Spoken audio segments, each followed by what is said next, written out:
dabbled a little bit in trusts and estates law, helping people plan for what would happen to their money after they died. I helped out my honorary uncle.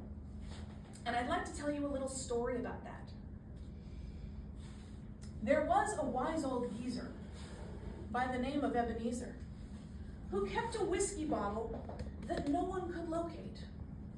Beneath a tube it lingered where it could not be fingered, but the method of its hiding is something I'll relate. 2 tubes he had of metal to hide the whiskey kettle, but only one of them was used to keep it out of sight. On the left, he had a tumbler, so that no nocturnal fumbler would discover that the bottle was hidden on the right.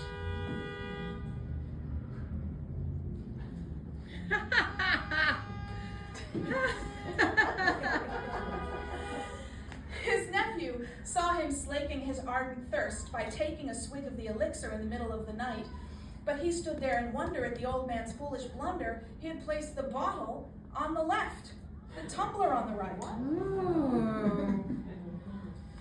But when he covered over the jug of 4-leaf clover and placed the other tube upon the migratory glass, then came a strange condition of liquor transposition, the moment Ebenezer commanded them to pass.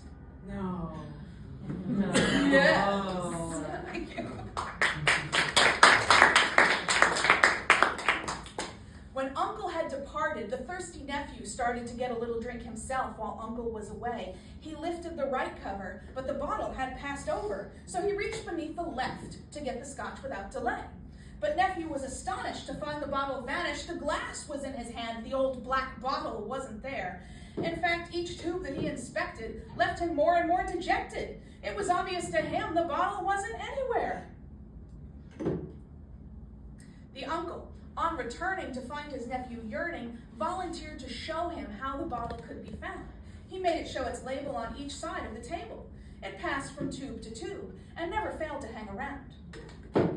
When on the right it rested, the left tube was invested with the glass. But when the metal covers were replaced, the bottle passed to larboard and the glass showed up at starboard so quickly that their magic passing could not be retraced.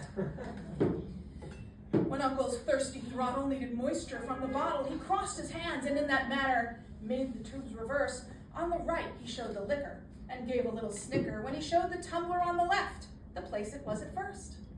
With happiness and pleasure, he poured himself a measure, then put the bottle and the tumbler back upon the shelf.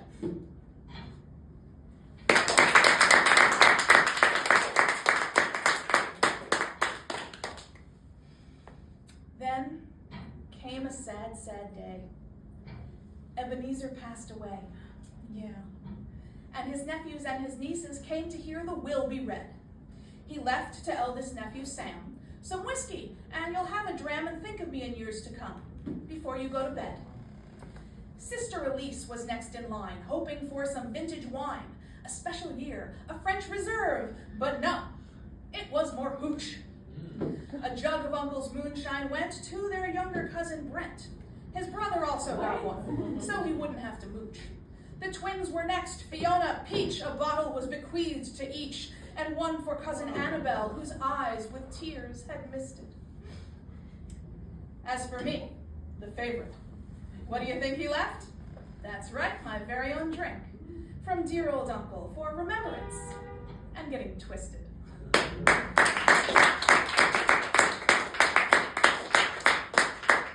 So let's have a toast to that aged geezer, darling Uncle Ebenezer, whose love for aqua vitae knew no match. I tell this tale and then I think of him and make myself a drink and pour amber elixir down the hatch.